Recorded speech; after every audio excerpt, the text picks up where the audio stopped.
አሃዱ አምላክ አሜን። ክቡራን አበው ሊቃውንተ ቤተ ክርስቲያን፣ በየማዕረጋችሁ አባቶቼ ካህናት፣ በአገልግሎት የምትመስሉኝ ወንድሞቼ መምህራነ ወንጌል፣ ወንድሞች ዲያቆናት፣ የእግዚአብሔር ልጆች፣ የድንግል ማርያም ወዳጆች እንደምን አመሻችሁ። በቸርነቱ ሳይገባን የኃጢአታችንን ብዛትና የሰውነታችንን ክፋት ተመልክቶ ሳያጠፋን ዕድሜ ለንስሐ ሰጥቶ ዳግም በቅድስናው ስፍራ ሰብስቦ ስሙን እንድንጠራ ቃሉን እንድንሰማ የፈቀደልን የአባቶቻችን የቅዱሳን አምላክ የሰራዊት ጌታ እግዚአብሔር ስለማይነገረው ስጦታው ክብርና ምስጋና ይግባው። የእናታችን የእመቤታችን የቅድስተ ቅዱሳን የድንግል ማርያም የወላዲተ አምላክ ረድኤትና በረከት ለዘላለም በሁላችን ላይ አድሮ ይኖር። በቅድሚያ እግዚአብሔር አምላካችን ሁላችንን በቸርነቱ ጠብቆ እንኳን ለአምላካችን ለጌታችን ለመድኃኒታችን ለኢየሱስ ክርስቶስ ጾም በሰላም በጤና አደረሰን አደረሳችሁ። ጾሙን የኃጢአት መደምሰሻ፣ የዲያብሎስ ድል መንሻ፣ የመንግሥተ ሰማያት መውረሻ ያድርግልን። የምስጢር ባለቤት እግዚአብሔር አምላካችን ለሁላችንም ምስጢሩን ገልጦ ያስተምረን። ትፈቅድኑ ትሕያው ልትድን ትወዳለህን? የዮሐንስ ወንጌል ምዕራፍ 5 ቁጥር 6። ለዛሬ አምላካችን እግዚአብሔር እንደረዳን መጠን በሚኖረን ጊዜ የምንማርበት የትምህርታችን ርዕስ ይህ ይሆናል። ዛሬ በዚህ ርዕስ ለመማር የመረጥንበት ምክንያታችን ሁላችንም እንደ ቤተ ክርስቲያናችን ሥርዓት መሠረት የዚህ የዐቢይ ጾም አራተኛው ሰንበት እንደ አባታችን እንደ ኢትዮጵያዊው እንደ ቅዱስ ያሬድ ባህል መጻጉዕ ይባላል። መጻጉዕ ማለት ድዊ፣ በሽተኛ፣ ታማሚ ማለት ነው። በተለይም ቅዱስ ያሬድ በጾመ ድጓው በዚህ በአራተኛው የዐቢይ ጾም ሰንበት ሲዘምር ይህንን የመዝሙሩ መክፈቻ አድርጎ አንስቶታል። በዚህ ሰሞን በቤተ ክርስቲያናችን የሚነበቡት ምንባባት፣ የሚሰበኩት ምስባካት፣ የሚሰጡት ትምህርቶች፣ የሚተላለፉት መልእክታት በሙሉ አምላካችን ጌታችን መድኃኒታችን ኢየሱስ ክርስቶስ በሽተኞችን እንዳዳነ፣ ዕውራንን እንዳበራ፣ ጎባጦችን እንዳቀና፣ ለምጻሞችን እንዳነጻ፣ ብዙ ገቢረ ተአምራት አድርጎ ለሕሙማን እረፍት ጤንነት እንደሰጠ የሚታሰብበት ሰንበትና ሳምንት ነው። እኛም ከዚህ የተነሳ በዚህ ርዕስ ለመማር መርጠናል። በተለይም በየዓመቱ በዐቢይ ጾም አራተኛው ሰንበት የሚነበበው የቅዱስ ወንጌል ክፍል የዮሐንስ ወንጌል ምዕራፍ 5 ከቁጥር 1 እስከ 25 ነው። ለዚህ ነው እኛም ይህንን ያነሳ ነው። ትፈቅድኑ ትሕያው ልትድን ትወዳለህን?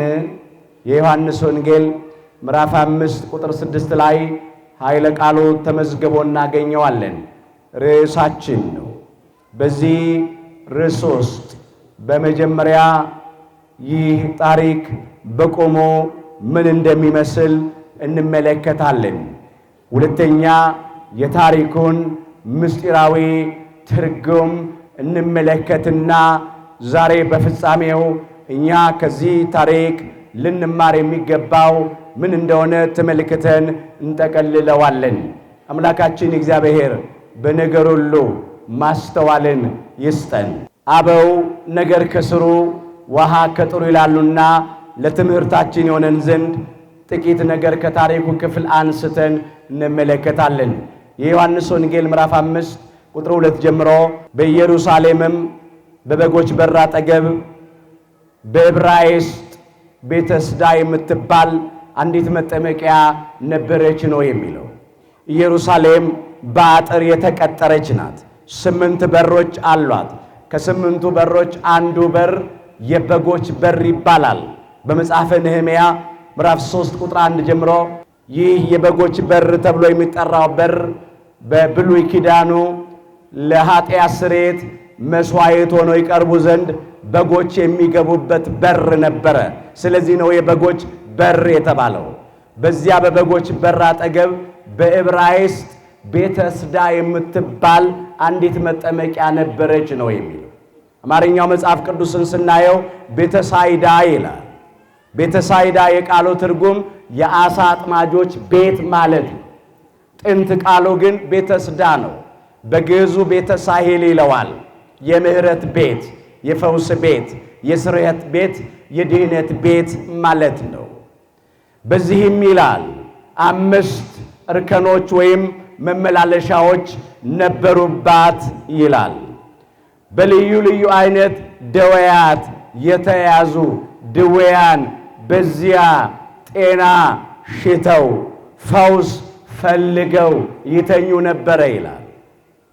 አይነ ስውሮች፣ አንካሶች፣ ሰውነታቸው የሰለለ ልምሾች፣ ሰውነታቸው ያበጠ የተድበለበለ በልዩ ልዩ አይነት ደዌያት የተያዙ ድውያን በዚያ ይገኙ ነበረ።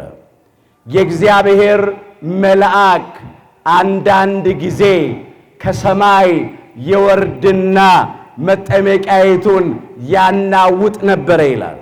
መልአኩ ስለ 2 ነገር ይወርዳል። በመጀመሪያ ለቀድሶተ ማይ ይወርዳል፣ ውሃውን ሊቀድሰው ሊባርከው ሀብተ ፈውስ ሊያሳድርበት። ሁለተኛ ለአይርጎተ መስዋዕት ይወርዳል፣ መስዋዕቱን ሊያሳርግ ይወርዳል። መልአኩ መውረዱ የሚታወቀው በውሃው መናወጥ ነው። መልአኩ ወረደ ማለት ውሃው ተናወጠ ማለት ነው።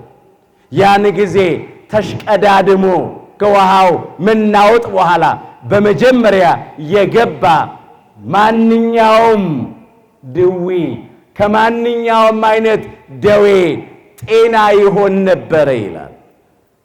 ስለዚህ ያንን እድል ለማግኘት ይሽቀዳደሙ ነበረ። አንድ ሰው ብቻ ነው የሚድነው። 2ኛ 3ኛ ሰው በአንድ ጊዜ አይድንም። ሌሎች ለመዳን ሌላ ቀን ይጠብቃሉ። እንደገና ሌላ ጊዜ የእግዚአብሔር መልአክ ከሰማይ እስኪወርድና መጠመቂያይቱን እስኪያናውጥ ይጠብቃሉ። ለምንድን ነው አንድ ሰው ብቻ ይድን የነበረው 2ኛ 3ኛ የማይድነው ቢሉ ምክንያቱ እንዲህ ነው። በብሉይ ኪዳን ፍጹም የኃጢአት ስርየት እንዳላገኘን ያጠይቃል። የብሉይ ኪዳኑ መስዋዕትና አገልግሎት የተነጠቅነውን ልጅነት አላሰጠንም። የተገፈፍነውን ጸጋ መልሶ አላለበሰንም። ነፍሳትን ከሲኦል ከባርነት ቤት ነፃ አላወጣም። የተዘጋችውን ገነት አላስከፈተም። ፍጹም አልነበረም። መስዋዕቱም አገልግሎትም ያ ስም ማጤስ ደም ማፍሰስ የሞት አገልግሎት ነበር። ስለዚህ ነው አንድ ብቻ የሚድነው፣ 2ኛ በዛ ቀንም አይድነው። አንድም መዳኑ ለምልክት ነው። እግዚአብሔር ፈጽሞ ሕዝቡን እንዳልተወ አንድ ሰውም ባይድን ኖሮ እንዲህ ይሉ ነበር ቤተ እስራኤል፣ አምላካችን እግዚአብሔር በአባቶቻችን ዘመን ነበረ እንጂ እኛንማ ትቶናል፣ ጨክኖብናል፣ የታለ ምሕረቱ የታለ ታምራቱ እንዳይሉ ለምልክት እንዲሆን አንድ ሰው በአንድ ጊዜ ይድን ነበረ። በዚያም ይላል ከ38 ዓመት ጀምሮ በደዌ ዳኛ ባልጋ ቁራኛ ተጣብቆ ይኖር የነበረ አንድ ድዊ ታማሚ በሽተኛ ሰው ነበረ ነው የሚለው። መጻጉዕ የሚለው መጠሪያ ስሙ አይደለም። መጻጉዕ ማለት በደዌ ዳኛ ባልጋ ቁራኛ የተያዘ ድዊ ማለት ነው። ታማሚ ሰው ማለት ነው። በሽተኛ ሰው ማለት ነው። አንዳንዶች የሰውየው መጠሪያ ስም መስሏቸው መጻጉዕ እያሉ ያነሳሉ። ግን አይደለም፣ መጽሐፉም አይልም። አምላካችን ጌታችን መድኃኒታችን ኢየሱስ ክርስቶስ ብዙ ዘመን ታሞ እየተሰቃየ በዚያ እንዳለ አውቆ ይላል። በሱ ዘንድ የማይገለጥ የተከደነ የማይታወቅ የተሰወረ ምንም ነገር የለምና እሱ ከድርጊት በፊት የሚያውቅ አምላክ ነው። እሱ ከቃል ከንግግር በፊት የሚያውቅ አምላክ ነው። እርሱ ከሐሳብም በፊት የሚያውቅ አምላክ ነውና ማንም ሊነግረው ስለማያስፈልገው ቀርቦ ጠየቀው እንዲህ ሲል ልትድን ትወዳለህን አለው። ርዕሳችን ስለምን ጠየቀው? ሊድንማ ባይወድ ኖሮ በዚያ በቤተስዳ በመጠመቂያይቱ ስፍራ ይገኝ ነበር እንዴ? ለምንድን ነው የጠየቀው? እንኳን አምላካችን ጌታችን መድኃኒታችን ኢየሱስ ክርስቶስ ሁሉን አዋቂ የሆነ አምላክ ቀርቶ ማንም ያውቃል ሊድን እንደሚፈልግ። ለምንድን ነው ጥያቄውን ያነሳው? ምክንያቱ እንዲህ ነው። በመጀመሪያ አስፈቅዶ ለማድረግ ነው። የኛ አምላክ በነጻ ፈቃዳችን ውስጥ ጣልቃ አይገባም። ለጥቅማችን እንኳን አያስገድደንም። ፍጹም ነጻነት የሰጠን አምላካችን እግዚአብሔር ነው። ሁለተኛው ምክንያት ይህ ሰው ነገ የሚያደርገውን ስለሚያውቅ ኋላ እንመጣበታለን። ሳይጠይቀኝ ሳያስፈቅደኝ ነው ያዳነኝ አልጋዬን ያሸከመኝ ብሎ ይመሰክርበት ዘንድ ነበረውና በሐሰት ምክንያት ለማሳጣት ኃላፊነት እንዲወስድ ተጠያቂ ለማድረግ አምላካችን ጠየቀው። ሌላው ይህ ሰው ተስፋ የሚያደርገው መጠመቂያይቱን ብቻ ነበረ። ከመልሱ እንረዳለን። ነገር ግን ተስፋውን ከመጠመቂያይቱ ላይ አንስቶ በሚያድነው በአምላኩ ላይ እንዲያደርግ መድኃኒት የሆነው አምላካችን ኢየሱስ ክርስቶስ እሱን ፍለጋ በበጎች በር ገብቶ ያናግረዋል። ተስፋውን ለመቀጠል ነው። ፍጹም ፈውስ ሊሰጠው ነው። ሊያድነው ነው። ከስቃዩ ሊገላግለው ነው የሚጠይቀው። ተስፋ የቆረጠ ሰው ነበረና የተቆረጠውን ተስፋ ሊቀጥልለት ሁሉ ነገር ያበቃለት። በቃ እንደ ሰውኛው የሚያድነኝ የሚረዳኝ ሰው የለም ብሎ ተስፋው የተሟጠጠ ሰው ነበርና ፈልጎት ሄደ። ሌላው አውቃለሁ ሁሉን ነገር ብሎ ስራውን አይተውምና ይጠይቀዋል። ሰውየውም ይመልሳል፣ እንዲህ ይላል፣ እነሆ ውሃው በተናወጠ ጊዜ ነው የሚለው። ሰውየው መልሶ ነው። እግዚአብሔር ልቡ እዚያ ላይ ነው። በቃ ያለው ነገር ሌላ ቦታ አይደለም። የሚያናገረው እኮ አምላካችን ጌታችን መድኃኒታችን ኢየሱስ ክርስቶስ ነው። ስላላወቀው እኮ ነው። በእውነት ከስጋም ከነፍስም ደዌ የሚያድን መድኃኒት የሆነ አምላክ ነው የሚያናገረው። ውሃው በተናወጠ ጊዜ ወደ መጠመቂያይቱ የሚያኖረኝ ሰው የለኝም አለ። ሰብ አልቤ አለ። ሰው የለኝም አልቤ ሰብ ሰው የለኝም። ምንም ያደርገኝ ወደ መጠመቂያይቱ የሚጨምረኝ የሚያኖረኝ ሰው የለም። ውሃው በተናወጠ ጊዜ የምድነውማ በመጠመቂያይቱ ውሃ ብቻ ነው ማለቱ እኮ ነው። የሚያኖረኝ ሰው የለም ማለቱ ነው። ይቀጥላል። ብሶቱን ነው የሚናገረው። እኔ ቀድሜ እዚህ ሳለሁ ሌላው ቀድሞኝ ይወርዳል ብሎ መለሰለት። እኔ እዚህ ቀድሜ ያለሁ ደጅ ጠናለሁ መጠመቂያይቱን ተስፋ አድርጌ፣ ነገር ግን ከኔ በኋላ የመጣው መጠመቂያይቱ ስትናወጥ ቀድሞኝ ይገባና ድኖ ይሄዳል። እኔ ግን እዚህ ዘመን አስቆጥራለሁ። ለምን? ሰው የለኝም። ስለዚህ ምድነው ሰው አንስቶ ወደ መጠመቂያይቱ ሲጨምረኝ ነውና ሰው ስጠኝ አለው። መጀመሪያ ይሄ ነው እንግዲህ ሰው ስጠኝ ማለቱ ነው። ከ5 ገበያ በላይ ሕዝብ ይከተለው ነበረ። ሰው ዘዝልኝ ነው። ያም ካልሆነ አንተው ራስህ አንስተህ መጠመቂያይቱ ውስጥ ጨምረኝ ከዚያ በኋላ ድናለው ሲል ነው። ተስፋ ሁሉ አሁን ሰው የለኝም ሰው ስጠኝ ነው። በቃ በሰው ላይ ነው ተስፋው። አምላካችን ጌታችን መድኃኒታችን ኢየሱስ ክርስቶስ ግን ከሰው ሐሳብ ውጪ ነው የሚሰራው። እሱ እንደፈቀደ ያደርጋል፣ እንደወደደ ያደርጋል። ስለዚህ ወደ መጠመቂያይቱ የሚጨምረውም ሰው አልሰጠውም፣ ወይም እሱ አንስቶ ወደ መጠመቂያይቱ ውስጥ አልጨመረውም። ነገር ግን እንዲህ ብሎ ተናገረው፣ ተነሳና አልጋህን ተሸክመ ሂድ አለው። ያም ሰው ቁርጭምጭሚቱ ጸንቶለት፣ ወገቡ ቀንቶለት፣ ጥግ ወይም ድጋፍ ሳይሻ አፈፍ ብሎ ተነስቶ ቆመ። ቃሉ እንደው ምን ይላል?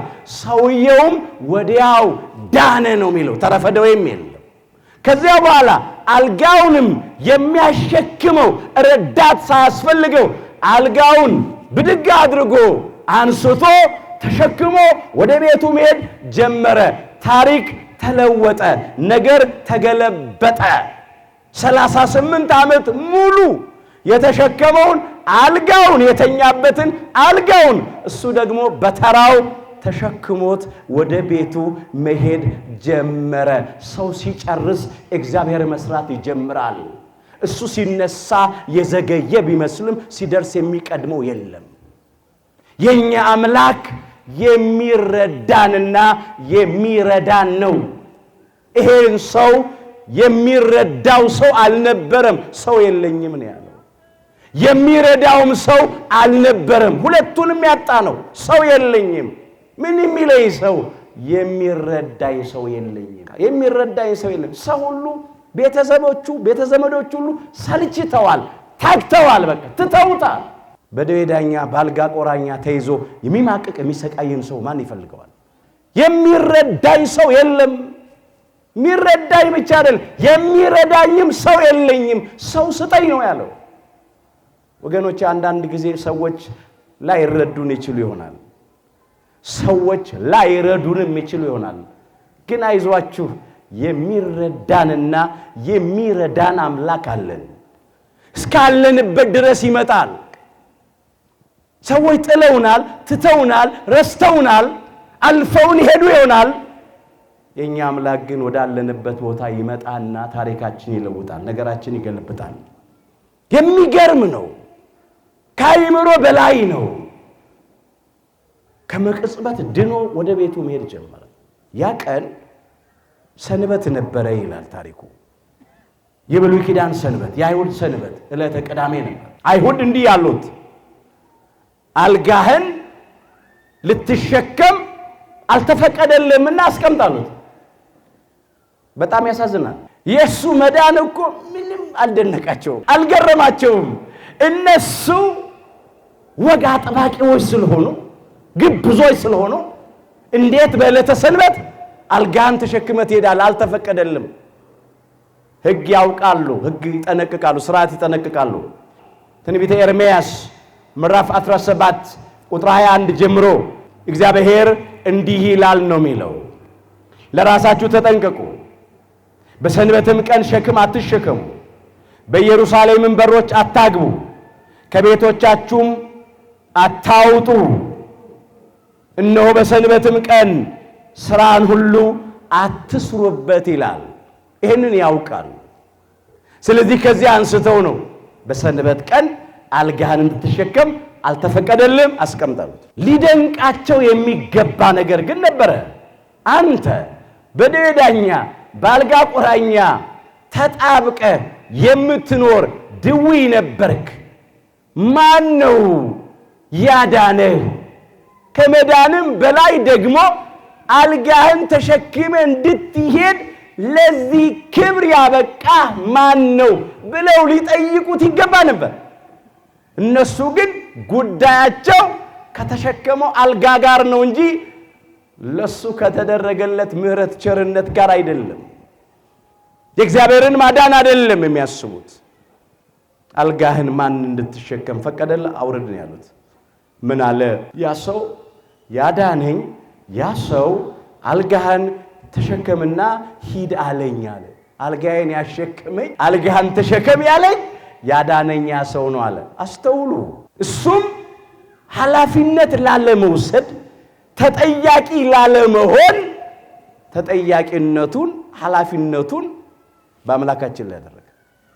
እኔ አይደለሁም አልጋዬን የተሸከምኩት በእኔ ፈቃድ እኔ ወድጄ አይደለም፣ ያዳነኝ ያ ሰው ነው አልጋህን ተሸከምና ሂድ ያለኝ ብሎ ራሱን ከተጠያቂነት ነፃ ለማድረግ ሞከረ። ይህ ነው እንግዲህ ችግሩ።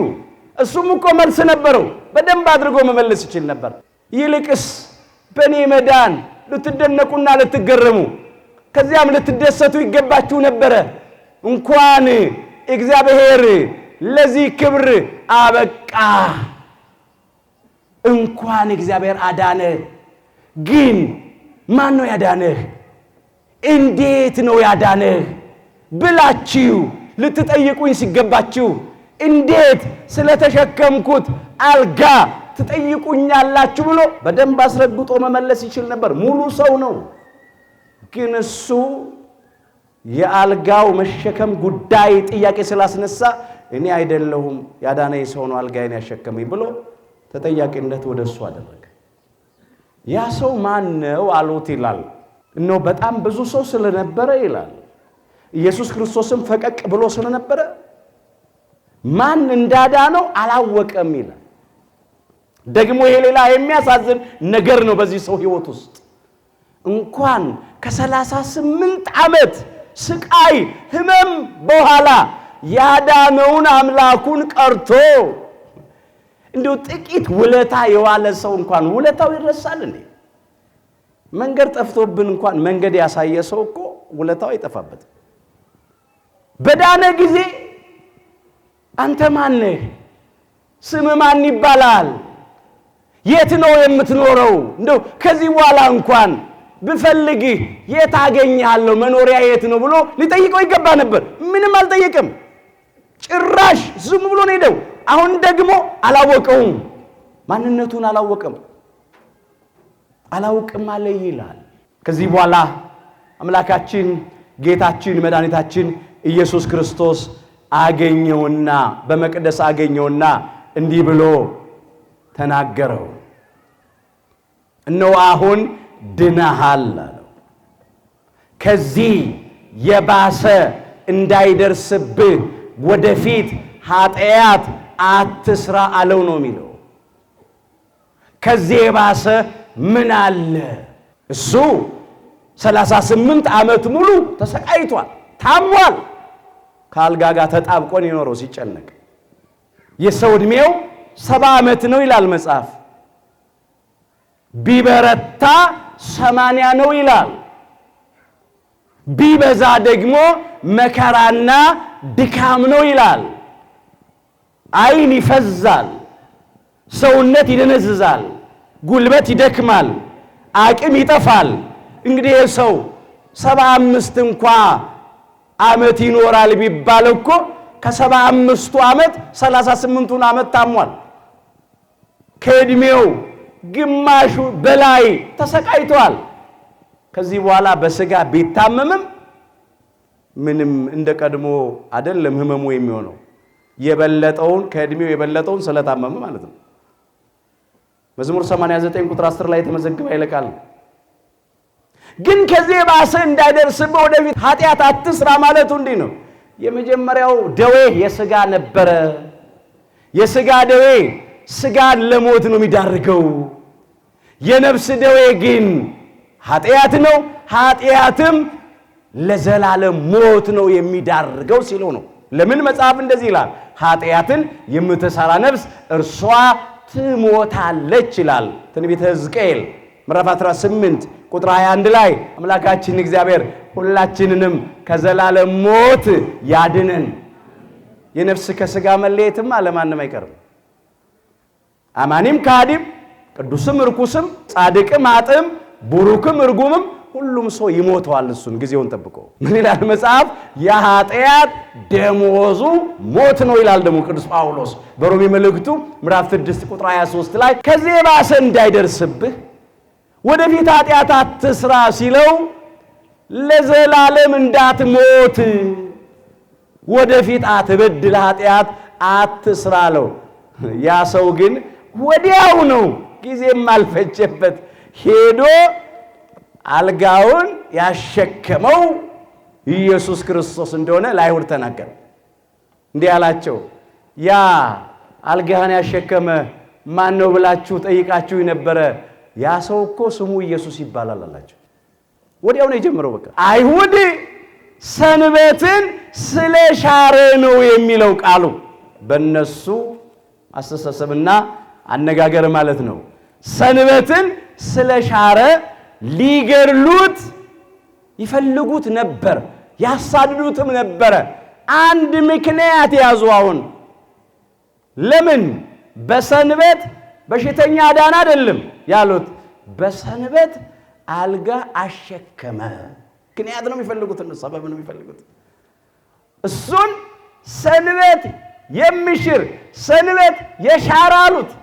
እሱስ እግዚአብሔር ሰንበትን የሰንበት ጌታ ነው፣ የሰንበት ፈጣሪ፣ የሰንበት ሰሪ ነው። ሰዓሬ ሰንበት አይደለም። ሰንበትን የሻረ የሚሽር አይደለም። እንዲሁም አባታችን ቅዱስ ያሬድ በዚሁ በአብዩ ጾም አራተኛው ሰንበት የዘመረው ይህንን አንስቶ ነው። የመዝሙሩ ርዕስ ራሱ አምላኩሰ ለአዳም ይላል። አምላኩሰ ለአዳም ለዕረፍት ሰንበተ ገብረ ይላል። የአዳምስ አምላኩ የአዳምስ ፈጣሪው ሰንበትን ለዕረፍት ፈጠረ፣ ሰራ፣ አዘጋጀ ነው የሚለው። አምላካችን ኢየሱስ ክርስቶስ ሰንበትን ተረጎመ እንጂ አልሻረም። ሰንበት የሚለውን በዕብራይስጡ ሻባት ይለዋል። ሻባት ማለት ማረፍ ነው፣ እረፍት ነው። ለበሽተኞች እረፍት በመስጠት ሰንበትን ተረጎመ እንጂ አልሻረም። ግን ሰንበትን የሚሽር ነው የሻረ ነው አሉት። በጣም እኮ ያሳዝናል። እነሱ ከሱ በላይ ስለ ሰንበት የሚቆረቆሩ ሆነው ቀረቡ። ሰንበት ለሰው ተፈጠረ እንጂ ሰው ለሰንበት አልተፈጠረም። በሰንበት መልካም ነገር ማድረግ ተፈቅዷል። በሰንበት ድውያንን ነው የፈወሰው፣ ጎባጦችን ነው ያቀናው፣ ሽባዎችን ነው የረታው፣ እውራንን ነው ያበራው። ተነስና አልጋህን ተሸከምና ሂድ ነው ያለው፣ እረፍትን የሰጠው። ይሄ ደግሞ ያስመሰግነዋል እንጂ አያስጠይቀውም። አንድ ክስ አሳልፈው ሊሰጡ ባሉ ጊዜ፣ ሰቅለው ሊገሉት ባሉ ጊዜ የሚከሱበት ክስ ያዙ። ክሱ ምንድነው? በሰንበት አልጋ አሸክሟል። ሌላውስ ለዚህ ምስክር ማን ነው? ያ የዳነው ሰው ምስክር ሆኖ ሊቀርብ እኮ ነው። አምላካችን ኢየሱስ ክርስቶስ ግን እንዲህ አለ፣ አባቴ እስከ ዛሬ ድረስ ይሰራል አለ፣ እኔም ደግሞ እሰራለሁ አለ። አባቴ ብሎ የባህሪ አባቱ እግዚአብሔር አብን አነሳ። እግዚአብሔር ወልድ ለእግዚአብሔር አብ ተቀዳሚ ተከታይ የሌለው አንድያ ልጁ ነው፣ የበኩር ልጁ ነውና በባህሪ የሚተካከለው በመልክ የሚመስለው ልጁ ነውና አባቴ ብሎ እግዚአብሔር ወልድ የባህሪ አባቱ እግዚአብሔር አብን አነሳ። አባቴ እስከ ዛሬ ይሰራል ምን ማለቱ ነው? አንዳንድ ጊዜ መልአኩን ከሰማይ የላከ ውሃውን መጠመቂያይቱን እያናወጸ ይፈወሳል፣ ያድናል፣ ታምራት ያደርጋል። እኔም ደግሞ እሰራለሁ። ይሄው ተነሳና አልጋህን ተሸክመ ሂድ ብዬ እፈውሳለሁ፣ እሰራለሁ። እኔና አብ አንድ ነን ብሏል። በዮሐንስ ወንጌል ምዕራፍ 10 ቁጥር 30 ላይ በስልጣን በባህሪ በመለኮት በአገዛዝ በመንግስት ይህን ሁሉ በመሳሰለው አንድ አምላክ አብ ወልድ መንፈስ ቅዱስ ዘላለም ቅድስት ሥላሴ ለአብ ያለ ሁሉ የኔ ነው ብሏል። በዮሐንስ ወንጌል ምዕራፍ 16 ቁጥር 15 ላይ ለአብ ያለ ሁሉ የወልድ ነው፣ ለአብ ያለው ሁሉ የመንፈስ ቅዱስ ነው። አንዱ ከአንዱ አይበልጥም፣ አንዱ ከአንዱ አያንስም። ቤተ አይሁድ ግን ይሄንን አላመኑም፣ አያውቁም። አባቴ እስከ ዛሬ ይሰራል፣ እኔም ደግሞ እሰራለሁ አለ አምላካችን ጌታችን መድኃኒታችን ኢየሱስ ክርስቶስ። በዚህን ጊዜ አይሁድ እንዲህ አሉ ነው የሚለው፣ ራሱን ከእግዚአብሔር ጋር አስተካክሎ እግዚአብሔር አባቴ ነው ስላለ ሊገድሉት አብዝተው ይፈልጉት ነበር ይላል። ሰንበትን ሻረ፣ በሰንበት አልጋ አሸከመ ብቻ ብለው አይደለም። እንዴት ራሱን ከእግዚአብሔር ጋር አስተካክሎ እግዚአብሔር አባቴ ነው ይላላሉ። አንዱ ደግሞ የክሱ ምክንያቴ ነው። እነሱ የመሰላቸው የዮሴፍ ልጅ ነው፣ ተሰናክለውበታል። ፍጡር ብለው የዮሴፍ ልጅ ብለው ተሰናክለዋል። መጽሐፍ እንደዚህ ይላል፣ በኔ የማይሰናከል ሁሉ ብፁዕ ነው ይላል። የማቴዎስ ወንጌል ምዕራፍ 11 ቁጥር 6 ላይ ጻፍት ፈሪሳውያን ቤተ አይሁድ አምላካችን ጌታችን መድኃኒታችን ኢየሱስ ክርስቶስን ወልደ ዮሴፍ የዮሴፍ ልጅ ብለው ሩቅ ብእሲ ፍጡር ብለው ተሰናክለዋል። አረ ከዚያም አልፎ ጋኔን ያደረበት ያበደ ባጋንንት አለቃ በቤኤልዜቡል አጋንንት ያወጣል ታምራት ያደርጋል ብለው ተሰናክለውበታል። እሱስ ከባህሪ አባቱ ከእግዚአብሔር አብ ከባህሪ ሕይወቱ ከእግዚአብሔር መንፈስ ቅዱስ ጋር የተካከለ አንድ አምላክ ነው። እግዚአብሔር ወልድ ኢየሱስ ክርስቶስ ፍጡር አይደለም፣ ፈጣሪ አምላክ ነው። ለማኝ አይደለም፣ ተለማኝ የሆነ አምላክ ነው። ዛሬም ብዙዎች የሚሰናከሉ አሉ። እግዚአብሔር አምላካችን ሁላችንንም ከመሰናክል ያድነን። ተለማኙን አምላክ ለማኝ፣ ተማላጁን አምላክ አማላጅ፣ ፈጣሪ አምላክ ኢየሱስ ክርስቶስን ፍጡር የሚሉ የዘላለሙን አምላክ የዘላለሙን ንጉሥ 1000 ዓመት ገዝቶ ስልጣኑን ለአባቱ ያስረክባል የሚሉ በአባቱ ዙፋን ስር እየወደቀ እየተነሳ ይቃትታል፣ ይማልዳል፣ ይጸልያል የሚሉ ሰዎች አሉ። ብዙ ነገር እንሰማለን። ስሙን ይጠራሉ፣ መጽሐፍ ይጠቅሳሉ። የአምልኮት መልክ አላቸው፣ ኃይሉን ግን ክደዋል። ከነዚህ ደግሞ ራቅ ይላል መጽሐፍ። ሁለተኛ ጢሞቴዎስ ምዕራፍ 3 ቁጥር 5 ላይ የአምልኮት መልክ በሉ አላቸው፣ ኃይሉን ግን ክደዋል። ከነዚህ ደግሞ ራቅ። ይሄን ነው የሚለው ቃሉ። መልክ አላቸው፣ ስሙን ሲጠሩ የአምልኮት መልክ አላቸው። መጽሐፍ ቅዱስ ሲጠቅሱ የአምልኮት መልክ አላቸው። ኃይሉን፣ ጌትነቱን፣ የባህሪ አምላክነቱን ግን ክደዋል። እነሱ ተሰናከሉ። እሱ እኮ ወልደ አብ ወልደ ማርያም ወልደ ዋሂድ በተዋሂዶ የከበረ ስግው ቃል ሰው የሆነ አምላክ ነው። ወልደ እግዚአብሔር ሕያው ነው። ወልደ ማርያም ስግው ነው። ሊቀ መላእክት ቅዱስ ገብርኤል ለቅድስተ ቅዱሳን ለድንግል ማርያም ለወላዲተ አምላክ ባበሰራት ጊዜ እንዲህ ያለ ካንቺ በሉ የሚወለደው ቅዱሱ የእግዚአብሔር ልጅ ነው። የሉቃስ ወንጌል ምዕራፍ 1 ቁጥር 35 ምን አለ ታዲያ አምላካችን ጌታችን መድኃኒታችን ኢየሱስ ክርስቶስ? አባቴ እስከ ዛሬ ይሰራል አለ፣ እኔም ደግሞ እሰራለሁ። ያለውን እኮ ነው የተናገረው፣ የሌለውን እኮ አይደለም የተናገረው። ግን አላወቁም፣ ተሰነካከሉበት፣ ወደቁበት። ታሪኩ እስከዚህ ነው። የታሪኩ ምስጢራዊ ትርጉም ምንድን ነው? ይህን ምስጢር እንመልከት። በኢየሩሳሌም የበጎች በር ነበረ። በብሉይ ኪዳን በጎች ሊሰዉ የሚገቡበት በር ነበረ። በበጎች በር ለጊዜው ክርስቶስ ፍለጋ የገባው ያንን 38 ዓመት ሙሉ በደዌ ዳኛ ባልጋ ቁራኛ ተጣብቆ ይኖር የነበረውን ድዊ ፍለጋ ነው። በሽተኛውን ፍለጋ ነው። ሊያድነው ነው፣ አድኖታል። ምስጢሩ እንደዚህ ነው። ድዊው የአዳምና የኛ የልጆቹ ምሳሌ ነው። መጻጉዕ አዳምና ልጆቹ ነበር። በመርገመ ሥጋ ላይ መርገመ ነፍስ፣ በሞተ ሥጋ ላይ ሞተ ነፍስ፣ በርደተ መቃብር ላይ ርደተ ሲኦል የተፈረደብን፣ በሥጋ ሞተን ወደ መቃብር በነፍስ ሞተን ወደ ሲኦል መውረድ የተፈረደብን የሞት ሞት የነበረብን እኛ፣ ሰው የሌለን እኛ፣ የሚረዳን የሚያድነን ሰው ያልነበረን እኛ ነን። 5500 ዘመን ሙሉ ስንሰቃይ የነበርን ድውያኑ እኛ ነን። ያንን በሽተኛ ያን መጻጉዕ ፍለጋ በበጎች በር የገባ አምላካችን ጌታችን መድኃኒታችን ኢየሱስ ክርስቶስ ከቅድስት ሥላሴ አንዱ አካላዊ ቃል እግዚአብሔር ሆነ።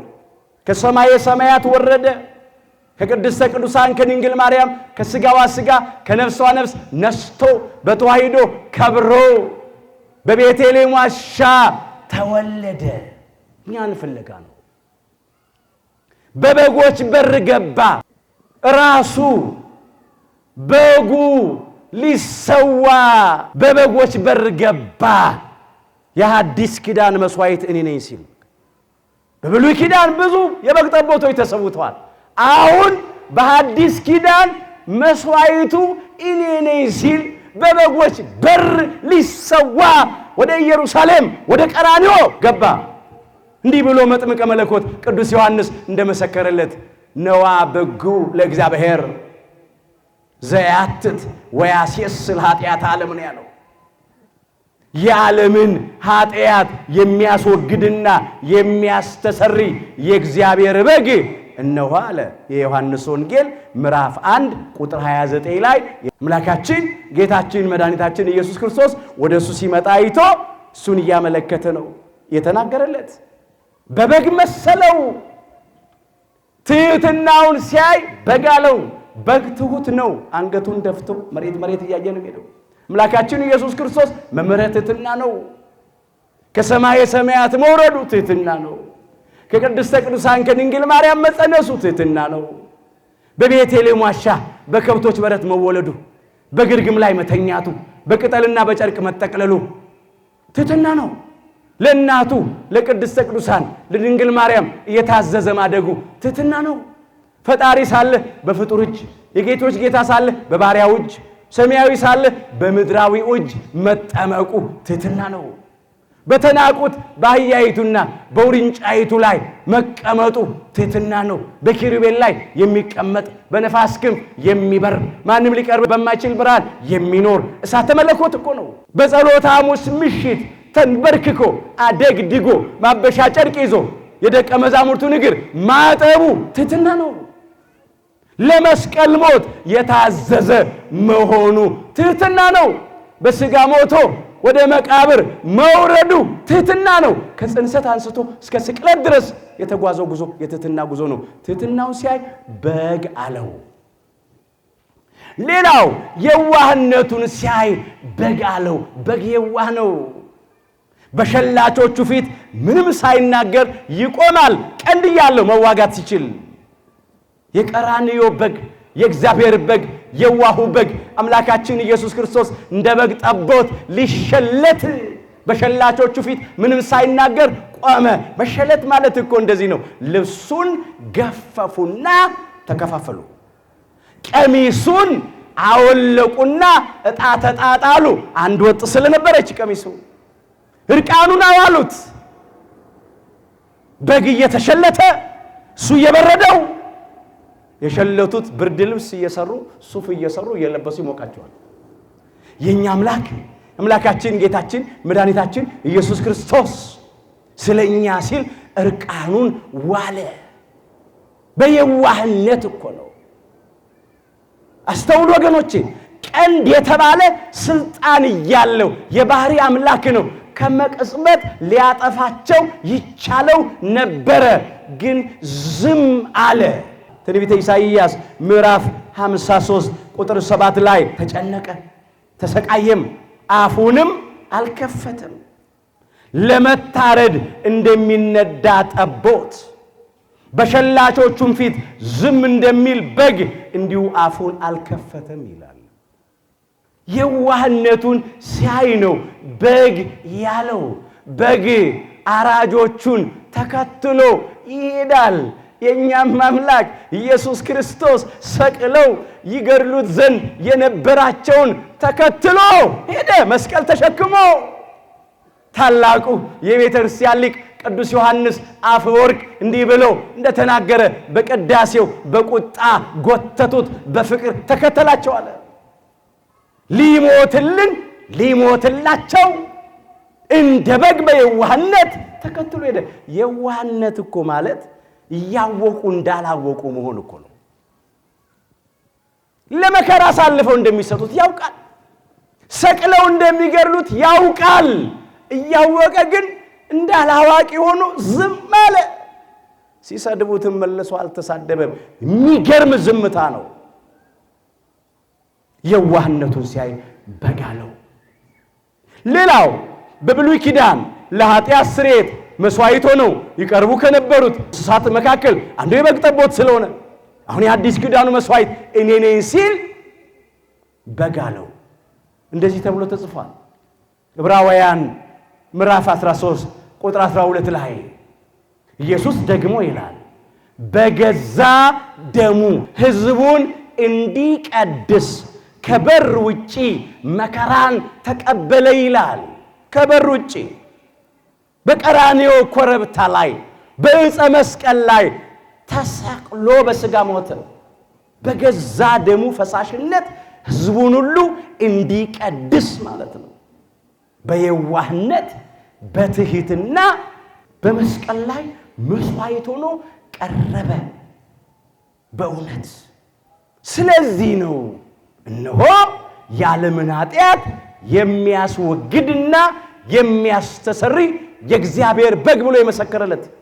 በብሉይ ኪዳን ስለ ኃጢአተኛው መስዋዕት ሆኖ የሚቀርበው በግ የኃጢአተኛውን ኃጢአት ይሸከም ነበር። ካህኑ ምን ያደርጋል? እጁን በበጉ ላይ ይጭናል። ምን ማለት ነው? የኃጢአተኛውን ሰው ኃጢአት በጉ ተሸከመለት ማለት ነው፣ ወሰደለት ማለት ነው። ስለዚህ በጉ ይሰዋል፣ ደሙ ይፈሳል። በዚያ በበጉ ደም የኃጢአተኛው ኃጢአት ይሰረያል። አምላካችን ኢየሱስ ክርስቶስ ደግሞ ኃጢአታችንን ተሸክሞ በዕፀ መስቀል ላይ ተሰቀለ። ቅዱስ ጴጥሮስ እንዳነሳው ድውያን ነበርን፣ አመፀኞች በደለኞች ነበርን። አንደኛ ጴጥሮስ ምዕራፍ 2 ቁጥር 24 እርሱ ራሱ ይላል አምላካችን ኢየሱስ ክርስቶስን ነው በሥጋው ኃጢአታችንን በዕፀ መስቀል ላይ ተሸከመ ነው የሚለው። በመገረፉ ቁስል ተፈወሳችሁ ይላል። በእርሱ ቁስል እኛ ተፈወስን ያለውን ነው። በእውነት ደዌያችንን ተቀበለ ሕመማችንንም ተሸክሟል ብሎ እንዳነሳው በትንቢተ ኢሳይያስ ምዕራፍ 53 ቁጥር 4 ላይ ደዌያችን ኃጢአት ነበር፣ ሕመማችን መርገም ነበር፣ እሱን ተሸከመልን፣ ከአመፀኞች ጋር ተቆጠረም ይላል። በቀኙ ጥጦስ የሚባል ወንበዴ የተሰቀለ፣ በግራው ዳክርስ የሚባል ወንበዴ የተሰቀለ፣ መሃል ላይ እሱን ሰቀሉት። ለማሳሳት እኮ ነው። ሰዎች በቀኝ በኩል ሲመጡ ይሄ ምንድን ነው? ወንበዴ። በግራም ሲመጡ ምንድን ነው? ወንበዴ፣ አመፀኛ። መሃል ላይ ያለውስ አመፀኛ፣ የአመፀኞች አለቃ ለማሰኘት ነው። ከአመፀኞች ጋር ተቆጠረ። ስለኛ ተገብቶ ሰው የለንም ነበራ። ከሞት ወደ ሕይወት የሚያሻግረን፣ ከጨለማ ወደሚደነቅ ብርሃን የሚያወጣን፣ ከሲኦል ወደ ገነት የሚያሻግረን፣ ከስራት የሚፈታን፣ ቀንበራችንን የሚሰብር፣ ወጥመዳችንን የሚበጣጥስ፣ ከዲያብሎስና ከሰራዊቱ እጅ የሚያድንን ሰው አልነበረንም። ሰው የለኝም ነበር ያለው። ሰው የለንም ነበር እኛም። ስለዚህ ሰው ያልነበረንን እኛን ሊያድነን ሰው ሊያደርገን አምላካችን ሰው ሆነልን። ዳግም ሊወልደን በአምሳያችን ተወለደልን። በአዲስ ተፈጥሮ ሊፈጥረን የፍጡርን ሥጋ ለብሶ ተገለጠ። ከቅድስተ ቅዱሳን ከድንግል ማርያም ከሥጋዋ ሥጋ ከነፍሷ ነፍስ ነስቶ በተዋሂዶ ከብሮ ከሷ ተወልዶ ተገለጠልን። ለዚህ እኮ ነው ሊቀ መላእክት ቅዱስ ገብርኤል እንደዚህ ብሎ የተናገረው ለአረጋዊው ለቅዱስ ዮሴፍ ልጅም ትወልዳለች አለ። ጌታችን ከእመቤታችን ተጸንሶ ባለ ጊዜ እንዲህ ብሎ ተናገራል። ልጅም ትወልዳለች ለቅድስተ ቅዱሳን ለድንግል ማርያም እርሱ ሕዝቡን ከኃጢአታቸው ያድናቸዋልና። ከኃጢአታቸው ምን ይላቸዋል? ያድናቸዋልና ስሙን ኢየሱስ ትለዋለህ አለው። የማቴዎስ ወንጌል ምዕራፍ 1 ቁጥር 21 ላይ ሕዝቡን ከኃጢአታቸው ያድናቸዋል ብሎ ትርጉሙን አመጣ። ስሙን ኢየሱስ ትለዋለህ ብሎ ንባቡን አመጣ። ኢየሱስ ማለት መቤዝው አዳኝ መድኃኒት ማለት ስለሆነ የሚያድነን ሰው አልነበረም። ስለዚህ እሱ ሊያድነን አምላክ ሰው ሆነልን። በእውነት ከኃጢአት በስተቀር በነገር ሁሉ አምላካችን ሰው ሆኖልን ሰው አድርጎናልና ቅዱስ ጳውሎስ እንዳለ ስለማይነገረው ስጦታው ክብርና ምስጋና ይግባው። ሰው ሆኖ ሰው አደረገን። ስለዚህ በበጎች በር ገብቶ መስዋዕት ሆነ። እሱ በግ ብቻ አይደለም፣ ቸር ጠባቂ መልካም እረኛም ነው። አንዱ ምስጢር ይሄ ነው። ፍጻሜውን እናንሳ። አሁን በአዲስ ኪዳን በበጎች በር በኢየሩሳሌም በበጎች በር ያለች ቤተ ሳሂል የምሕረት ቤት የፈውስ ቤት የቅድስት ቤተ ክርስቲያን ምሳሌ ናት። በጎች የሚገቡባት በጎች የኛ የሰው ልጆች ምሳሌ በጎቹ እኛ ነን። እንዲህ ተብሎ ተጽፏል፣ እናንተም በጎቼ የማሰማሪያዬ በጎች ሰዎች ናችሁ፣ እኔም አምላካችሁ እግዚአብሔር ነኝ ይላል። በጎች በበጎች የምንመሰል እኛ የሰው ልጆች ነን። እኛ ክርስቲያኖች ነን። በበጎች በር ይኸው በቤተ ክርስቲያን በቤተ ስዳ ተገኝተናል። በምሕረት ቤት በፈውስ ቤት እንገባለን። በዚህ 5 እርከን 5 መመላለሻ አለ። 5ቱ እርከን የአምስቱ አዕማደ ምስጢራት ምሳሌ ምናቀው ነው። የምስጢረ ሥላሴ፣ የምስጢረ ሥጋዌ፣ የምስጢረ ጥምቀት፣ የምስጢረ ቁርባን፣ የምስጢረ ትንሣኤ ሙታን ምሳሌ። በዚህ 5ቱ አዕማደ ምስጢራት ይነገራሉ፣ ይተረጎማሉ፣ ይሰጣሉ። ለዚህ ነው 5 እርከን አለ። ወደዚህ ገባን። ያ ከሰማይ ይወርድ የነበረው መልአክ የአባቶቻችን የካህናቱ ምሳሌ መልአኩ ከሰማይ ይወርድ እንደነበረ ለአባቶቻችን ለካህናት የተሰጣቸው ሰማያዊ ስልጣን ነው። ስልጣነ ክህነታቸው ሰማያዊ ነው፣ ከእግዚአብሔር የተሰጣቸው። ለጊዜው ለቅዱሳን ሐዋርያት የተሰጠ ፍጻሜው በቅዱሳን ሐዋርያት እግር እስከ ዕለተ ምጽአት ድረስ ለሚነሱ ለሃይማኖት አባቶች ለአባቶቻችን ለካህናት የተሰጠ ምንድን ያላቸው? ቅዱሳን ሐዋርያት ሂዱና አሕዛብን በአብ በወልድና በመንፈስ ቅዱስ ስም እያጠመቋቸው ያዘዝኳቸውንም ሁሉ እንዲጠብቁ እያስተማራችኋቸው ደቀ መዛሙርት አድርጓቸው ነው ያለው የማቴዎስ ወንጌል ምዕራፍ 28 ቁጥር 19 ላይ። ስለዚህ መጠመቂያይቱ የልጅነት ጥምቀት የምንጠመቅባት መጠመቂያይቱ ያለችው በቤተ ስዳ በቤተ ክርስቲያን ነው። አጥማቂዎቹ ስልጣነ ክህነት ያላቸው አባቶቻችን ካህናት ናቸው። ወንዶቹ በ40 ቀን፣ ሴቶቹ በ80 ቀን ከማኅፀነ ዮርዳኖስ ከጸጋ መንፈስ ቅዱስ ዳግም በጥምቀት ተወለድን፣ በሜሮን ከበርን፣ የአምላክን ቅዱስ ሥጋና ክቡር ደም ተቀበልን፣ በእግዚአብሔር ስም ተጠራን፣ እግዚአብሔርን በልጅነት ክብር አየን፣ ለመንግሥተ ሰማያት ክብር ታጨን። አምላካችን እግዚአብሔር በቸርነቱ ሁላችንን ለመንግሥቱ ክብር ያብቃን። ሌላው አሁንም እንደ ቀድሞ ቤተ ስዳ ቤተ ሳሂል የምሕረት ቤት የፈውስ ቤት ቅድስት ቤተ ክርስቲያን መልአኩ የካህናቱ ምሳሌ፣ በጎች የኛ የሰው ልጆች ምሳሌ፣ ልዩ ልዩ አይነት ደዌያት የያዛቸው ድውያን በዚያ ይገኙ ነበር። የሥጋ ደዌ የያዘን፣ በሥጋ የታመምን፣ በልዩ ልዩ አይነት በሽታዎች የተያዝን በዚህች በቤተ ሳህል በቤተ ክርስቲያን ተገኝተን ከማንኛውም አይነት ደዌያችን እንፈወሳለን፣ እንድናለን። አሁን እንደ ብሉይ ኪዳኑ ጊዜ አንድ ሰው ብቻ ድኖ ሁለተኛ ሌላ ቀን ይጠብቅ አይባልም። አሁን በእምነት መምጣት ነው። በእምነት ከመጣንና ከተጠመቅን እንድናለን። መጽሐፍ እንደዚህ ይላል፣ ከናንተ የታመመ ማንም ቢኖር ይላል የያዕቆብ መልእክት ምዕራፍ 5 ቁጥር 14 ጀምሮ፣ ማንም ሰው በምንም አይነት በሽታ ከኛ መካከል ቢታመም የሕመሙም ምክንያት ምንም ይሁን የስቃዩም መጠን የቱንም ያህል ይሁን ከናንተ የታመመ ማንም ቢኖር እሱ የቤተ ክርስቲያንን ካህናት የሃይማኖት አባቶችን ወደ እሱ ይጥራ ወይም ወደ እነሱ ይሂድ። በጌታችን በኢየሱስ ክርስቶስም ስም እርሱን ዘይት ቀብተው ቅባ ቅዱስ ቀብተው ይጸልዩለት ነው የሚለው።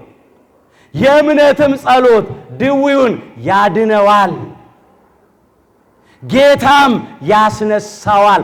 ከበሽታው ማዳን ብቻ አይደለም የካህኑ ጸሎት፣ ከሞትም ያስነሳዋል። የኛ አምላክ ለሞተው ሕይወት የሚሰጥ ነው፣ ለተቀበረው ትንሣኤ የሚሰጥ ነው። ሁሉን ቻይ አምላክ ነው፣ የሚሳነው ነገር የለም። ስለዚህ ኃጢአትም ሰርቶ እንደሆነ ይሰረይለታል ነው የሚለው።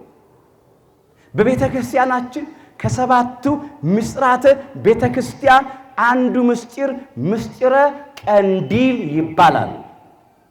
መብራቱ እየተበራ ቅባ ቅዱሱን በሽታኛውን እየቀቡት በመስቀል እየዳሰሱት ጸበሉን እያጠመቁት ለበሽተኞች የሚጸለይ ጸሎት ነው። ይሄው መጽሐፋዊ ነው። ይሄም ደግሞ በድንገት ወይም በአጋጣሚ ሆነ አይደለም። ቅዱሳን ሐዋርያት ያደርጉት የነበረ ነው። እንደዚህ ተብሎ ተጽፏል።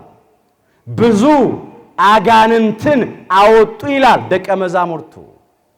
የማርቆስ ወንጌል ምዕራፍ 6 ቁጥር 13 ላይ ብዙ ድዌዎችንም ዘይት እየቀቡ ፈወሷቸው። ቅባ ቅዱስን ዘይት ሲባል ይሄ ገበያ የሚሸጠውን የምግብ ዘይት እየቀቡ ፈወሷቸው ማለት እንዳይመስላል። ስመ እግዚአብሔር የተጠራበት የተጸለየበት ካህናት በእግዚአብሔር ስም የባረኩት በመስቀል የባረኩት ማለት ነው። ከማንኛውም አይነት ደዌ ይፈውሳል ቅባ ቅዱሱ። መስቀሉ ጸበሉ አምኖ መጠመቅ ነው፣ አምኖ መጠጣት ነው። የእምነትም ጸሎት ድዌውን ያድነዋል እኮ አለ። ካህኑም አምኖ ነው የሚጸልየው፣ ጥርጥር የለም። በሽተኛውም ሲጸለይለት በካህኑ ጸሎት አምላኬ ያድነኛል፣ በጸበሉ እድናለሁ፣ በመስቀሉ እድናለሁ፣ በቅባ ቅዱሱ እድናለሁ ማለት አለበት። የእምነት ጸሎት ድዌውን ያድነዋል፣ ጌታም ያስነሳዋል ይላል። ብዙ በሽተኞች እኮ ዛሬም እየዳኑ ነው በቤተ ክርስቲያን። በእውነት ቤተ ክርስቲያን የፈውስ ቤት ናት፣ የድህነት ቤት ናት። በዓለም መድኃኒት የሌለው በሽታ የተባለ ወደ ነቀርሳነት ወደ ካንሰርነት ተለውጧል የተባለ በሽታ በቤተ ክርስቲያን ሲድን አይተናል። የተደረገላቸውም ቆመው ሲመሰክሩ ሰምተናል። በሽታ አይድንም ተባለ። በሽታሽ አይድንም ተብዬ ነበር። ጸበሉን ጠጣው፣ በጸበሉ ተጠመቁ፣ ቅባ ቅዱሱን ካህናት ቀቡኝ፣ ጸሎት አደረሱልኝ። በቃል ኪዳኑ ታቦት ፊት ወድቄ አለቀስኩ፣ ተማጸንኩ። አምላኬ አዳነኝ፣ እኔን የሰማኝ እናንተንም ይስማ ብለው ሲመሰክሩ አይተናል። ዛሬም አምላካችን ገቢረ ተአምራቱን እያደረገ ነው። ከኛ የሚጠበቀው አምኖ መቅረብ ብቻ ነው። እግዚአብሔር አምላካችን ዛሬም ይሄንን ክፉ ወረርሽኝ ትውልዱን ያስጨነቀውን በብዙ ሚሊዮን የሚቆጠሩ የሰው ልጆችን የቀሰፈውን ብዙዎቻችንንም ስጋት ላይ የጣለውን ዛሬም ብዙዎች በዚህ ጉዳይ እያማጡ ነው ያሉት፣ የተጨነቁ ነው ያሉት። እግዚአብሔር በምሕረቱ ዳሶ የታመሙትን በዓለም ዙሪያ ያሉትን የሰው ልጆች በሙሉ ይፈውስልን። ይሄንን ክፉ ወረርሽኝ ከምድራችን ላይ ይንቀልልን። እንግዲህ ፍጻሜው ይሄ ነው። ዛሬ እኛ ከዚህ ምን ልንማር ይገባናል? በታሪኩ መስታወትነት ሕይወታችንን እንመለከታለን። በታሪኩ ሚዛንነት ሕይወታችንን እንመዝናለን። ዛሬ እንዲህ ይለናል አምላካችን እኛንም ልትድን ትወዳለህን ብሎ የጠየቀ አምላክ ዛሬም ልትድኑ ትወዳላችሁን ይላል። ጥያቄው ለእኛም ቀርቧል። አውኛ ክርስቲያኖቹ በተለይም የኢትዮጵያ ኦርቶዶክሳዊት ተዋሕዶ ልጆች በሃይማኖት በኩል አምነናል፣ ተጠምቀናል፣ በስሙ ተጠርተናል፣ እግዚአብሔርን በልጅነት ክብር አይተናል። ስለዚህ በዚህ ጉዳይ አንጠየቅም። ክብር ምስጋና ይግባው አምላካችን እግዚአብሔር። አንጠየቅም። ለምን? የእግዚአብሔር ልጆች ነን። በቃ በዚህ ጉዳይ አንጠየቅም። አሁን ልትድን ትወዳለህን ሲል አምነን ተጠምቀን በስሙ ተጠርተን ከርኩሰት ተቀድሰን የኃጢአታችንን ስርየት አግኝተን ሳለን እንደገና ግን በበደል የወደቅናለን። ምንድን ነበር ያለው? ያንን ሰው ትዝ ይላችኋል? አሁን ድናሃል ነው ያለው። ከዚህ የባሰ እንዳይደርስብህ ወደፊት ኃጢአት አትስራ ነበር ያለው። አዳምና ልጆቹን አድኗል። ቅዱስ ሥጋውን ቆርሶ ቀድሶናል። ክቡር ደሙን አፍስሶ አክብሮናል። ነፍሱን ለመስቀል ሞት አሳልፎ ሰጥቶ በሞቱ ሞታችንን ሽሯል። በትንሣኤው ትንሣኤያችንን አብስሯል። መከራ እየተቀበለ አድኖናል። እየተዋረደ አክብሮናል። እየቆሰለ ፈውሶናል። በዚህ በኩል ጥያቄ የለም። ከሱ የተነሳ ማለት ነው። ግን ከተቀደስን በኋላ የረከስን አለን። በእውነት ካከበረን በኋላ የተዋረድን አለን። ከተፈወስን በኋላ ከኃጢአት ደዌያችን ከመርገም ደዌያችን ከተፈወስ በኋላ እንደገና በኃጢአት የታመምን አለን። ኃጢአት ደዌ ነው፣ ድዊ ያደርጋል። ማን ነው ያልበደለ? ማን ነው ኃጢአት ያልሰራ? ማን ነው ያልረከሰ? ወይ በሐሌው በምኞት በድለናል ክፉ እየተመኘን፣ ወይ በነቢብ ክፉ ቃል እየተናገርን በድለናል፣ ወይ በገቢር ክፉ ሥራ እየሰራን በድለናል። ከኛ ለመሆኑ ልቤን አነጻው የሚል ሰው ይኖር ይሆን? ከኃጢአት ጠራው የሚል ሰው ይኖር ይሆን?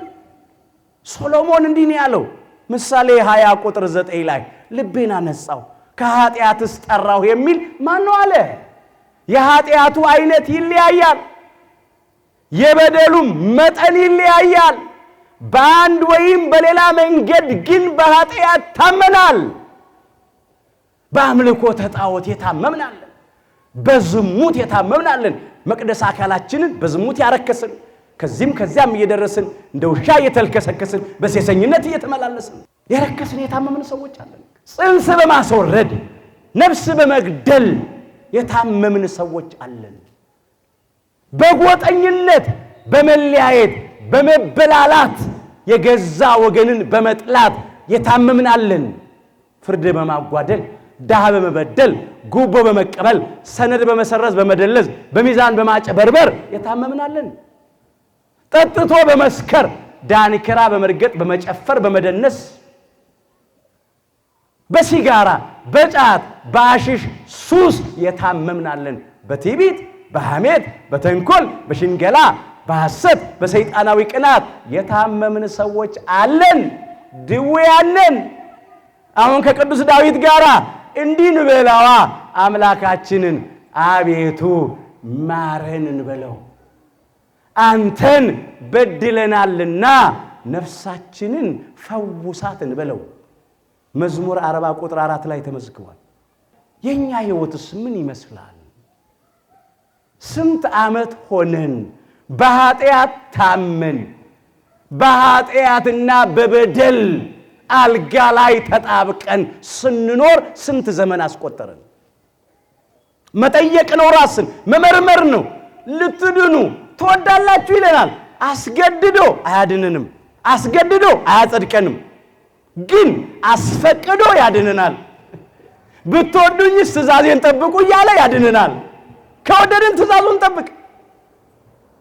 ቅዱስ ዳዊት ከቤርሳቤ ደርሶ በዝሙት በረከሰ ጊዜ ኦርዮንን አስገድሎ እጆቹ በንጹህ ሰው ደም በታጠቡ ጊዜ ምን አለ? ከስንፍና የተነሳ በሉ ቁስሌ ሸተተ በሰበሰም።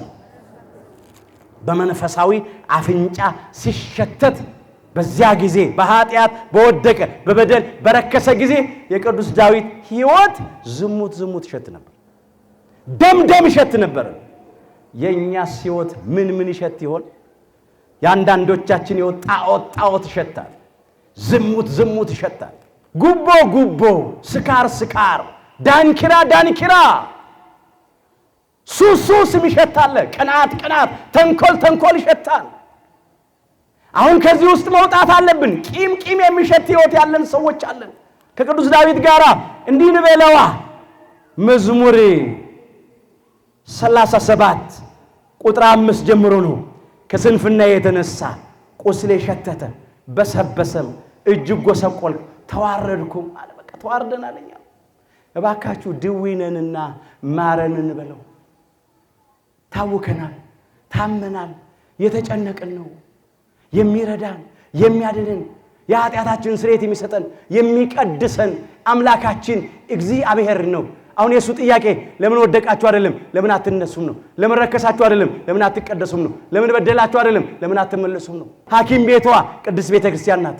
ሐኪሞቹ ካህናት ናቸው። መድኃኒቱ የእግዚአብሔር ቃል ነው። መድኃኒቱ ሥጋውና ደሙ ነው። ኃጢአታችንን ለካህናቱ መናዘዝ መናገር ይገባል። ቀኖናችንን እየፈጸምን እንደ ቸርነት ነው እንጂ እንደ በደላችን አይሁን እያልን ወደ መድኃኒቱ ወደ ሥጋውና ወደ ደሙ መቅረብ ነው። መቼስ አንድ በሽተኛ ሐኪም ቤት ሄዶ ሐኪሙን ስላየ ሐኪም ቤቱን ስላየ መድኃኒቱን ስላየ ብቻ አይደለም። ሐኪም ቤት ሄዶ በሽታውን ለሐኪሙ ተናግሮ ሐኪሙ ያዘዘለትን መድኃኒት በአግባቡ ወስዶ እግዚአብሔር ከፈቀደ ይድናል። ያለበለዚያ አይሆንም። አንዳንዶቻችን እኮ ሐኪም ቤት ቤተ ክርስቲያን መጥተን አይተን ነው የምንሄደው። ካህናቱን አይተን ነው የምንሄደው። ሰዎች መድኃኒቱ ሥጋው ደሙን ሲቀበሉ አይተን ነው የምንሄደው። ምን ይላሉ አበው? በሽታውን የደበቀ ሰው መድኃኒት አይገኝለትም። እውነት ነው፣ አይገኝለትም። መጽሐፉም ደግሞ እንደዚህ ይላል፣ ኃጢአቱን የሚሰውር ሰው አይለማም ይላል። የሚናዘዝባትና የሚተዋት ግን ምሕረትን ያገኛል ይላል። ምሳሌ 28 ቁጥር 13 ላይ የተመዘገበ ቃል ነው። ኃጢአቱን የሚሰውር የሚደብቅ የሚሸሽግ ሰው አይለማም፣ አይጠቀምም፣ አይድንም። የሚናዘዝባትና መናዘዝ ብቻ አይደለም የሚተዋት ምሕረትን ያገኛል፣ ይቅርታን ያገኛል። እንናዘዝ ኃጢአታችንን፣ ከዛ ቀኖናችን ጨርስ። የጾሙን የጸሎቱን የስግደቱን የምጽዋትን ቀኖና እንጨርስና በትህትና እንቅረብ ወደ መድኃኒቱ። አሁን እየጾምን ነው። ጾም የነፍስን ቁስል ትፈውሳለች። በጾም በጸሎት በስግደት ቁስላችን ይፈወሳል። ያልቆሰለ ሰው የለም። የቆሰልንበት የኃጢአት ጦር ይለያያል እንጂ ተወግተን ቆስለናል። አምላካችን አሁንም ይፈውሰን። ለመፈወስ ግን መፍቀድ አለብን፣ መውደድ አለብን። አስገድዶ አያጸድቀንም፣ አስገድዶ አያድነንም። ከሥጋም ደዌ ለመዳን መፍቀድ አለብን፣ መውደድ አለብን። በነፃ ነው የሚያድነን አምላካችን። አንዳንዶቻችን አሁን ዋጋ የማይከፈልበትን ነገር ክብር አንሰጥም። ትልቁ ችግራችን ይሄ ነው እንጂ መድኃኒቱ እኮ አለ፣ ጸበሉ አለ፣ መስቀሉ አለ፣ ካህናቱ አሉ፣ ምንም ችግር የለም። ግን ምንድን ነው አንዳንዶቻችን እንጠራጠራለን። አንዳንዶቻችን ደግሞ ማጣት ይመስለናል። አንዳንዶች እኔ ምን አጣሁና ነው ጸበል የምጠመቀው የሚሉ ሰዎች አሉ። ደሃ አይደለሁ እኔ ባለጠጋ ነኝ ይላሉ። አንዳንዶች ደግሞ ዓለማውቅ ይመስላቸዋል። እኔ 2 እና 3 ዲግሪ አለኝ የተማርኩ ሰው ነኝ እንዴት እዛ ወርጄ ደግሞ ጸበል ተመካለሁ ተጣጣል የሚሉ ሰዎች አሉ። በመናቅ በማቃለል ማለት ነው። ዓለሙ ዛሬ ከዘመኑ ወረርሽኝ ቸነፈር ከኮረና መች በገንዘቡ ዳነ፣ መች በስልጣኑ ዳነ፣ መች በእውቀቱ ዳነ። እንግዲያውማ በዚያ ቢሆን ኖሮ ኃያላኑ ባላለቁ ነበር። ከንቱ እኮ ነው። እግዚአብሔር ካላዳነ የሰው ማዳን እኮ ከንቱ እኮ ነው። ገንዘብም አያድንም፣ ስልጣንም አያድንም፣ እውቀትም አያድንም። አይተናል። ለኛ ለኢትዮጵያውያንና ለአፍሪካውያን በጣም ብዙ ሚሊዮን ህዝብ ያልቃል ብለው ደግሰው ነበር ሞት። የኛ አምላክ ታሪካችንን ለወጠ፣ ነገራችንን ገለበጠ። ይሄው በጤንነት አለ። ከአይምሮ በላይ እስኪገርማቸው ድረስ ይሄን ያደረገ ማን ነው? እግዚአብሔር አምላካችን ነው። ከኛ የሆነ ምንም የለም። የትኛው አቅማችን፣ የትኛው ገንዘባችን፣ የትኛው ስልጣኔያችን፣ የትኛው ዘመናዊ የሕክምና መሳሪያችን ነው? የትኛው አመጋገባችን፣ የትኛው የተመጣጠነ ምግብ ስንበላ ነው? እንዴናውቀው የለ እንዴ? ግን እግዚአብሔር ቸር አምላክ ነው። አመንነው፣ አሳልፎ አልሰጠንም። ይሄው በምሕረቱ ጎበኘን። አሁንም ያድነናል፣ ይፈውሰናል። ብቻ ልትድኑ ትወዳላችሁን ይለናል። አስገድዶ ስለማያድነን እንፍቀድና እንምጣ። ዛሬ ልቡ ያልቆሰለበት ሰው የለም። በግል ሕይወት ይሆናል፣ በማህበራዊ ሕይወት ይሆናል፣ እንደ ሀገር ልቡ ያልቆሰለበት ሰው የለም። ምክንያቱ ይለያያል። ምናልባት አንዳንዶች ጤንነት ብቻ አይደለም እንጀራ በማጣት ልባቸው የቆሰሉ ሰዎች አሉ። ኑሮ ከብዷቸው ሰላም ፍቅር በማጣት በቤተሰብ ውስጥ በትዳር ውስጥ ልባቸው የቆሰሉ ይኖራል። ዘር በማጣት ፍሬ በማጣት ልጅ በማጣት ልባቸው የቆሰሉ ሰዎች ይኖራሉ። ሰው የማያውቅልን እኛና እግዚአብሔር የምናውቀው ቁስል አለ። እንደ ሀገር ዛሬ ቆስለናል። ኢትዮጵያውያን ቆስለናል። በመለያየት በመበላላት እርስ በርስ በመጠላላት ቆስለናል፣ ታመናል። እግዚአብሔር ይማረን። የኢትዮጵያ እናታችን ታመናል፣ ልጆቿ ታመዋል። ህመም ላይ ነው ያለነው። ስንት ዓመት ሆነን ስንሰቃይ። ያ ደዌ 38 ዓመት ሙሉ ተሰቃየ። እኛ ኢትዮጵያውያን ስንት ዓመት ሆነን ስንሰቃይ፣ የተሻለ ነገር ስንጠብቅ፣ ተስፋ ስናደርግ የምናየው አስጨናቂ ነገር ነው። የምንሰማው ሁለቱን ጆሮአችንን ጭው የሚያደርግ ነገር ነው። ሕፃናት ብለው ሳይምሩ ሳይራሩ፣ ሽማግሌዎች ብለው ሳያፍሩ ሳያከብሩ፣ ነፍሰ ጡር መውለጃዋ ወራት የደረሰውን ማህፀኗን ቀደው ጽንስ አውጥተው ሲጥሉ፣ ወልዳ የምታጠባ አራስ እንክብካቤ የሚገባትን በግፍ ሲገድሉ፣ ወገኖቻችን እንደ በግ እንደ ዶሮ ሲታረዱ እኮ አይተናል። ቁልቁል ሲሰቀሉ፣ በሰይፍ ሲቀሉ፣ በእሳት ሲቃጠሉ እኮ አይተናል። ከዚህ በላይ ምን የሚያም ነገር አለ? ምን የሚያስጨንቅ ነገር አለ? ከዚህ የከፋ ምን ይመጣል? ዛሬ እኮ አስከሬን መቁጠር እኮ ነው። ዜናው ያስጨንቃል። የምናየው የምንሰማው አስጨናቂ ነው። ታመናል። እግዚአብሔር በቃችሁ ይበለን። በገዛ አገራችን ስደተኞች ሆነናል። ግራ ገብቶናል። ታውከናል። ሰው የለኝም አለ ያ ድዊ። እኛ እኮ ዛሬ ሰው የለንም። እግዚአብሔር ሰው ይስጠን።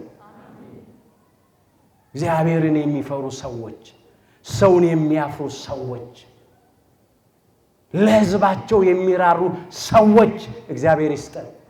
እኛንም ሰው ያድርገን። እኛም ሰው እንሁን። ሰው ሆኖ መፈጠርና ሰው ሆኖ መኖር በጣም ይለያያል። ሰው ሆኖ የተፈጠሩ ሰዎችማ ከ7.5 ቢሊዮን በላይ አሉ በዓለማችን ውስጥ። ሰው ሆነው የሚኖሩ ሰዎች ግን ጥቂቶች ናቸው። አንዳንዶች ሰው ሆነው ተፈጥረው እንደ እንስሳት ይኖራሉ። እንብላ፣ እንጠጣ፣ ነገ እንሞታለን እያሉ የማያውቁት ሀገር አይናፍቅም። ማን ነው ሄዶ የመጣ ማን ነው ሞቶ የተነሳ ይላሉ፣ ይዘብታሉ። አንዳንዶች ሰው ሆነው ተፈጥረው አውሬ ሆነው ይኖራሉ። ኧረ አንዳንዶቹም ከአራዊት የጨከኑ የከፉ ናቸው። እንዴ ሰው እኮ አውሬ አስለምዶ ከአውሬ ጋር እየተጫወተ እኮ ነው። ታውቃላችሁ ኢትዮጵያ ውስጥ እዚህ ሐረር አካባቢ ጅብ አስለምዶ ከጅብ ጋራ የሚጫወት ሰው አለ። በእጁ ብቻ አይደለም ስጋ የሚያበላው፣ አንዳንድ ጊዜ በአፉ ለጅብ ያበላል። ሰው ከጅብ ጋር ይጫወታል፣ ጅብ አስለምዷል። እንዴት ነው ወገን በወገኑ ላይ አውሬ ሆኖ ወገኑን የሚገድለው የሚያጠፋው? በጠራራ ፀሐይ በንጹሃን ደም የሚታጠቡ ሰዎች ከአራዊት የከፉ። እግዚአብሔር ለነኚህ ልብ ይስጥልን። ኢትዮጵያውያን ይሄ አልነበረም መልካችን፣ ይሄ አልነበረም ጠባያችን። በቤታችን ያደገውን ዶሮ እኮ ለበዓል አርደን ለመብላት እንሳሳለን። እንዲህ እኮ ነው የሚሉት እናቶቻችን። ይሄማ ዶሮ ከልጆቼ እንዳንዱ ነው ማየው። ጥሬ እየበተንኩለት እየቆረጠም ውሃ እያቀረብኩለት እየጠጣን ያደገው የፈጠረው አምላኩ ይውሰደው እንጂ አይኔ እያየ በአንገቱ ላይ ቢላዋ አያርፍም። በሱ ፋንታ ከገበያ ሌላ ዶሮ ገዝተው ማያውቁትን ዶሮ አርደው ይበላሉ። የሚያውቁት ቤት ያደገ አይበላም።